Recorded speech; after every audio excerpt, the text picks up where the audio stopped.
జగన్మోహన్ రెడ్డి ప్రజల సొమ్ముతో జల్సాలు చేశాడు, నేను అలా చేయకూడదనేసి నేను దూరదృష్టితో ఆలోచిస్తున్నానేసి చెప్తున్నారు కదా.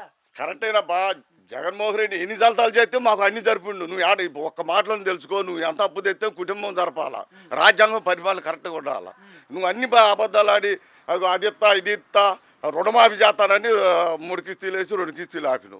మళ్ళీ తర్వాత అది ఇస్తానన్ను ఇది ఇస్తానని ఏమీ లేదు, అన్ని సున్నాలు ఆయన. అంటే ఏంటంటారు జగన్మోహన్ రెడ్డి గారి పరిపాలనా విధానానికి? జగన్మోహన్ రెడ్డి గారు పరిపాలన మంచిది అంటారు జనం అందరూ కూడా. నేను అనేది కాదు, జనం మొత్తం అంటారు. అంటే ఆయనకి ఈయనకి తేడా ఏంటంటారు? తేడా అంటే తేడా 100 పాయింట్లు జగన్మోహన్ రెడ్డికి వేయాలి. అంటే జగన్ ఎలాంటోడు, చంద్రబాబు నాయుడు ఎలాంటోడు అంటారు? అందరూ మంచోళ్ళే.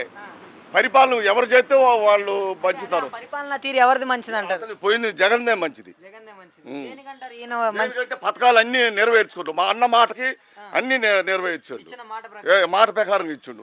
ఈయన కూడా అట్లే అన్ని మాట ప్రకారం ఇస్తే ఇతను కూడా మంచిగా అంటారేమో జనం. ఇప్పుడు వరకు మొత్తం ఈ 6 నెలలు పెట్టి చూసారు కాబట్టి ఎవరైనా ఈ అబ్బాయి ఈ ప్రభుత్వమే మంచిది కాదని అంటారు. ప్రభుత్వం మంచిది కాదంటారు.